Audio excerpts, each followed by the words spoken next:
Hey everyone, Cleo here. It is day 16 of Bookmas 2018 and today and tomorrow we'll be talking about the book to movie adaptations of 2018 and 2019 respectively. As you can see, I get no respect when I'm trying to make YouTube videos and my cats are now once again attacking the Christmas tree. I don't know if anybody out there has any good tips for like how to get kittens away from Christmas trees. I would be very much interested in them, so please let me know. But so for now I'm just gonna try and power through. It is sometimes very distracting. But so yeah, the book to movie adaptations of 2018. So I just went through the list of all book to movie adaptations for the year and I picked out the ones that interested me in the sense that either I had seen the movie or I have read the book, and in some cases I have done both of these. Now the first one is actually one of the latter ones, so the ones for which I've read both the book and the movie. I was actually quite surprised to see that it was for 2018 because in my opinion it seems like such a long time ago since I saw that movie, but I guess it must have been then somewhere in the beginning of 2018, I hope so, or otherwise time just keeps flying by, and that is the last installment for the Maze Runner by James Dashner, I think it is. Yeah, James Dashner, and so that is the Death Cure. Now it has been a very long time for me since I read, well when I say a very long time I mean a couple of years probably, since I read the Maze Runner trilogy. Now I wasn't necessarily a super big fan of the Maze Runner trilogy. I liked it more in its book form than I liked the movies in any case. I think for the Maze Runner, for me, it was one of those first trilogies in which I really started to get super annoyed with certain tropes always reappearing, in which I started to feel like I couldn't enjoy it anymore just because those tropes were starting to bother me so much. And then with the movies, I felt like the creatures were done in such a way that it just took me out of the world a bit. It just made me feel like they were a bit ridiculous. Whereas, I mean, I'm not a very visual person in my imagination, so when I read a book I usually don't make like a picture in my head of what this would look like. So these creatures in my head were just like, I had no visual idea of what they look like, and then when you see the visual, for someone like me, it's either like super cool or yeah, that just makes no sense, or that just looks super ridiculous. But so yeah, I was actually pleasantly surprised with the third installment. Now I will say in any case that I very much like the actor who portrays our main character, Thomas, is it? Yeah, Thomas. I forgot his name actually, but I used to watch Teen Wolf. I haven't finished Teen Wolf actually, but I really liked him there, and so I was very happy to see him in the trilogy. But then the first movie really like disappointed me. But the third one I really liked. I don't know whether it was just because my expectations were lowered so much for them, but I really liked the pacing of the movie and yeah, the overall grandness of it, you know. Versus this one had really like the overall story, the high stakes that for me, that I really enjoy seeing in like a fantasy book or a fantasy movie in any case. So the third installment for me was the best one, and I should actually reread it and see whether I still like this, but I have so many new books that are on there that I think I prefer to read some books that are getting adapted in 2019. And because I don't know if any of you are watching this now know this, but I have like started a series of like book versus movie adaptation videos on my channel. So in the month of November I did the book versus movie of Harry Potter and the Prisoner of Azkaban, and the idea is for this month of December, but I'll probably do it in the week that I have off, to do the Discovery of Witches one, because I recently reread the book and watched the TV show. So my video for tomorrow about the books and movie adaptations for 2019 will probably feature a lot of books that I might want to revisit or start reading in order to do this for my channel next year. Now, the second book that I have on this list is The Hate You Give by Angie Thomas. In this case, I have not seen the movie adaptation. I have read the book. I've actually listened to the book on audiobook. I really enjoyed it, but I've just not gotten around to seeing the movie. I mean, I think I just didn't find anybody who wanted to go and watch the movie with me. But in any case, I hope to be checking out the movie when it's distributed for the television market or when it's on DVD. Maybe I'll borrow it from the library when they have it. But I really liked The Hate You Give. I thought it was very good at making such a heavy I think it was very good at making such a heavy subject matter light and accessible to multiple people, which is definitely necessary for a YA novel, I feel. But so it did that very successfully, and so I think it's a very important book, one that will probably be taught in high schools for years to come. Maybe not as much in high schools in Europe, though I definitely think that they should also do it. But it's definitely more centered on the American situation, but it really wouldn't hurt us Europeans, for example, to also look at this book in a class setting, for example. Then the third one that I have on there is actually one that I haven't read or seen, but it's just one that's really on my radar, and that is Sharp Objects by Gillian Flynn. So Sharp Objects by Gillian Flynn is made into a TV series, and it stars Amy Adams, and I really like Amy Adams. I really almost always like the movies in which she's in, so I would really want to watch the TV show, but I want to read the book first, because I have seen Gone Girl, I have seen Dark Places, but in both cases I have not read the book, and a friend of mine really says like that the books are so much better, and that, I mean, the movies are good, but that the books just are so much darker or things like that. And so I would really want to, in this case, explore the book first to be able to see what I feel about the TV show, what I feel about the adaptation after I've read the book first. I do still maybe want to get to like Gone Girl or Dark Places in the book form. I know my friend prefers Dark Places, so maybe I should do that one. The movie interested me less, but so maybe that is saying more about the book even, because she was really saying that that's a very dark book and things like that. So yeah, I'm intrigued, so maybe I should do it at some point. But as always, the endless TBR is just way too big for me to be able to commit to anything like that. And then the fourth book on there is a book that I already briefly touched upon, and that is A Discovery of Witches by Deborah Harkness. I actually have it here. A Discovery of Witches by Deborah Harkness. Now, I have a full, like, try not to rant review about this book. So upon rereading it, I gave it, I think, a 1 star. I don't even think I gave it a 2 star, probably a 1 star rating. Because I just felt it, it established relationships between the characters that for me were very problematic, very much an emphasis on the domineering male and the female subjecting to his wishes to accommodate herself so that he could be more comfortable with the way that she was interacting with people, or with the way in which the amount of danger she was putting herself into. And it was all the more disappointing because at the very beginning she's very much an independent woman. You know, she studies, she's highly acclaimed in her field of academics, she goes rowing every single day, she just has a very established life, and then also she's very much like aware of certain cliche behavior on the side of males that is like supposed to protect women, and she's like, I don't need you to treat me like that. I'm my own woman. I don't need your protection or things like that. And then that slowly goes away, which was like, I don't know how.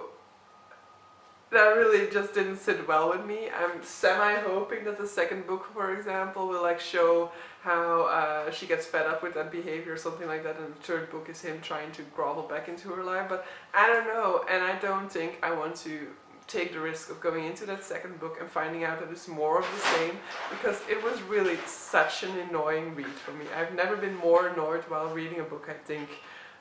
Maybe with Moby Dick, maybe I was just more bored there than annoyed. In this case I was just super annoyed with most of the interaction between the two of them, and with like certain thought patterns that she started to develop, which in my opinion just made the book seem, no.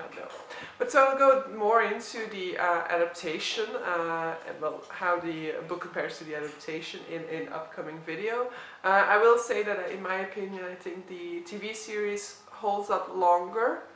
Not until the very end. At the very end, either my frustrations for the book were getting so big that I just couldn't let it go, or it is also the case that the TV series starts to, yeah, it doesn't digress enough from the TV series, which is from the book, which is something I didn't think I would ever say, but I really, really wanted it to digress from the book, because the book annoyed me so much.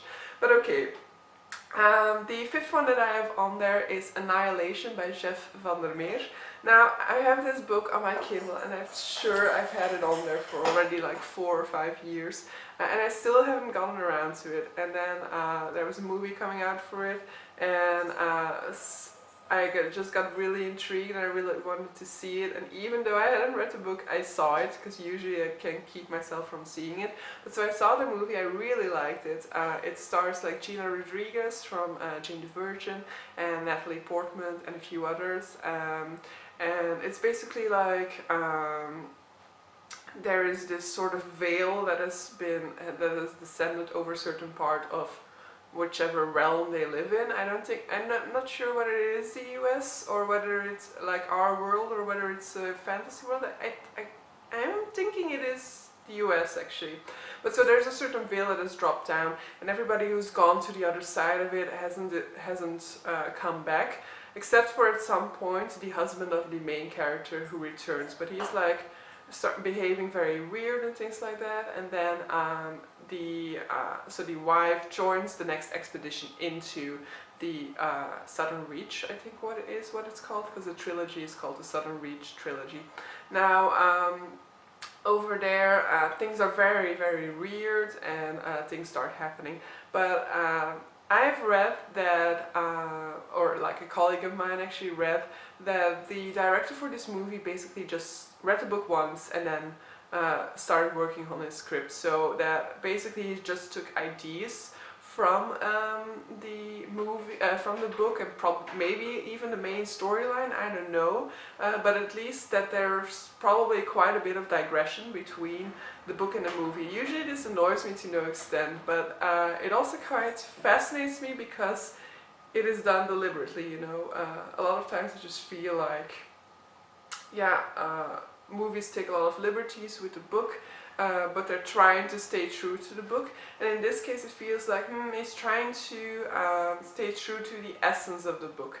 And so it will be very interesting, I think, to read the book now and to see like what did he take away from that book that resulted into this movie. How much of the movie is recognizable in the book? In any case, the movie I found was very good, so I hope that Annihilation will be very good as well. There are 2 more books in this series, so yeah, I'm definitely wanting to get around to it, because it's been on my radar for a while. I really wanted to get to it, and then I didn't in the end, which is like, I guess a lot of you on BookTube recognize this, because it happens to most of us, because we just have such endless TBRs. And then the fact that I only get to like 35 books a year means I have to be like very selective when I choose which ones I read. So yeah, I hope to be getting around to it.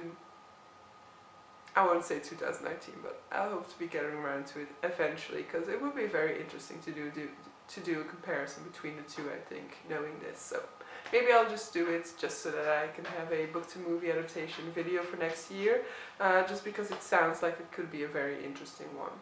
And the next one is one that I'm a bit ashamed of, and it's 50 Shades Freed by E.L. James. Yes, I've read the book, yes, I've seen the movie.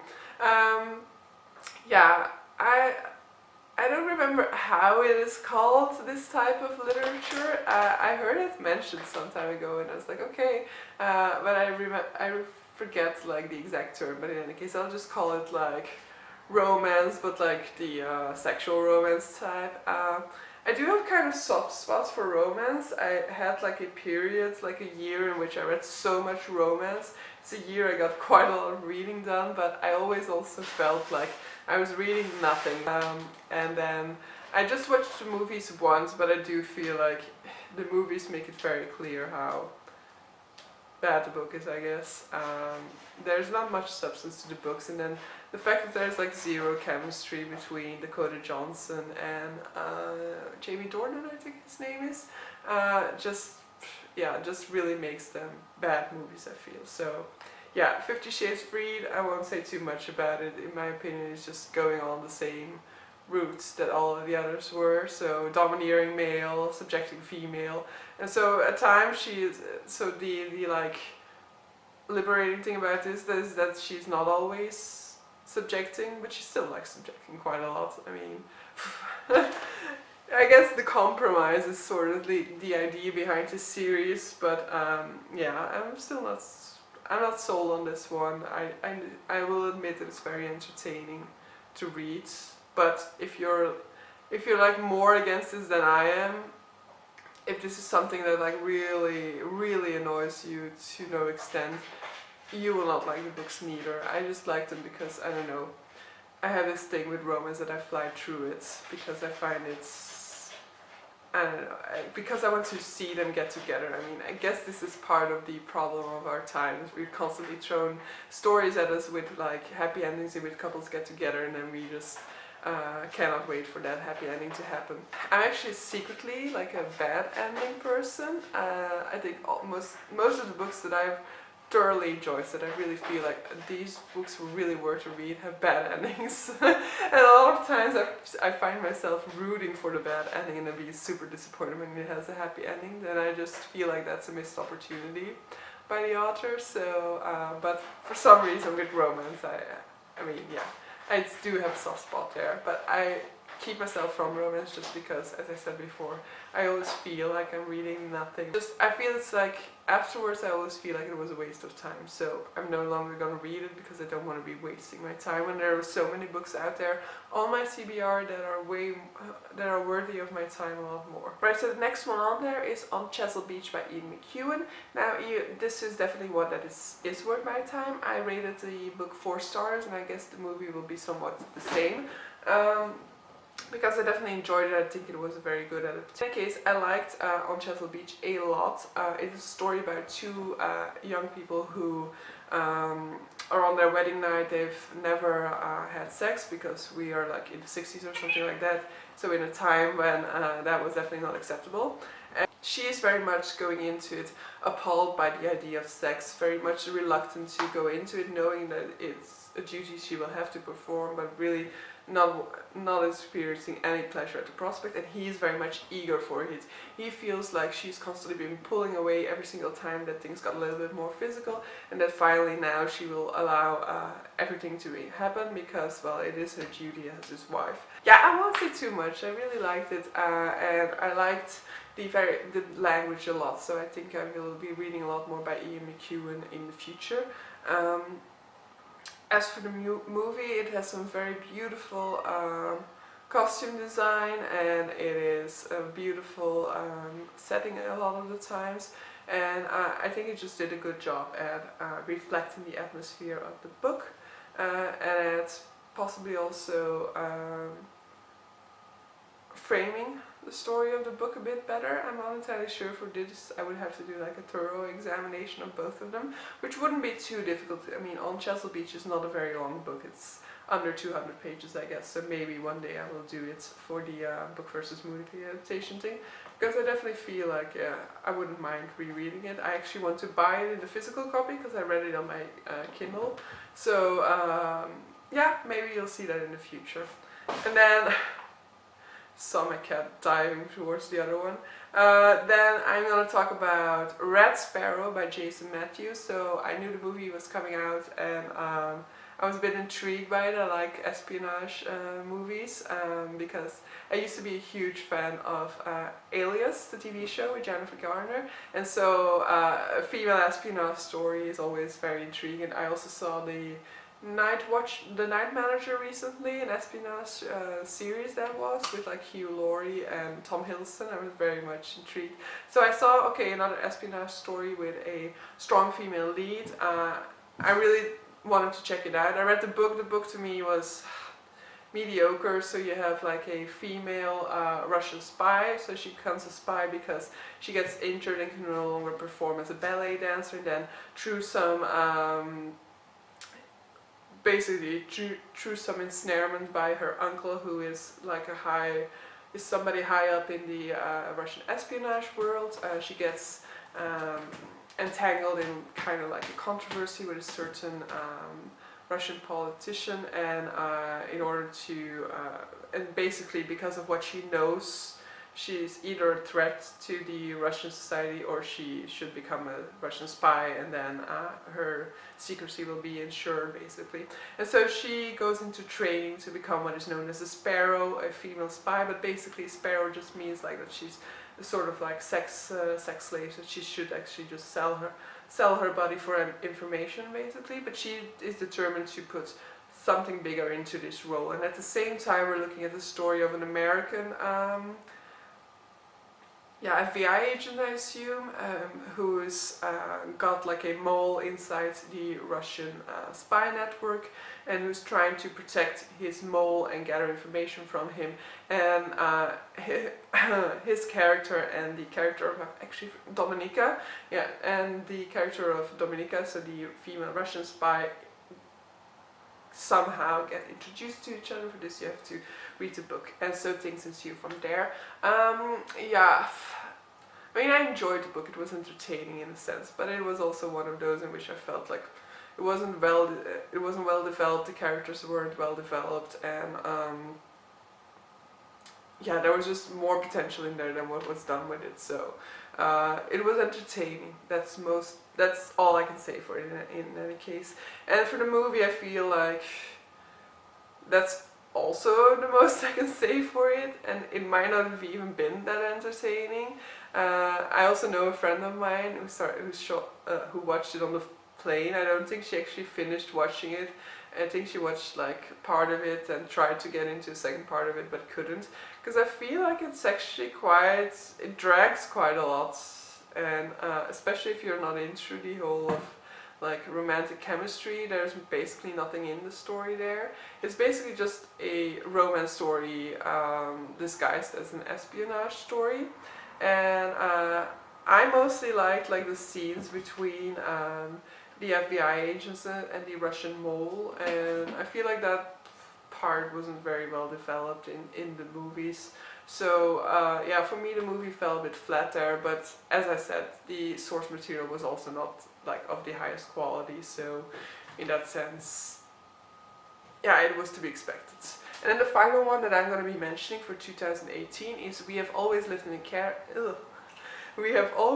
the Castle by Shirley Jackson. Now I actually don't remember a lot about this. I read this a couple of years back. It's quite short and it's kind of like horror-y, but it's not really horror-y.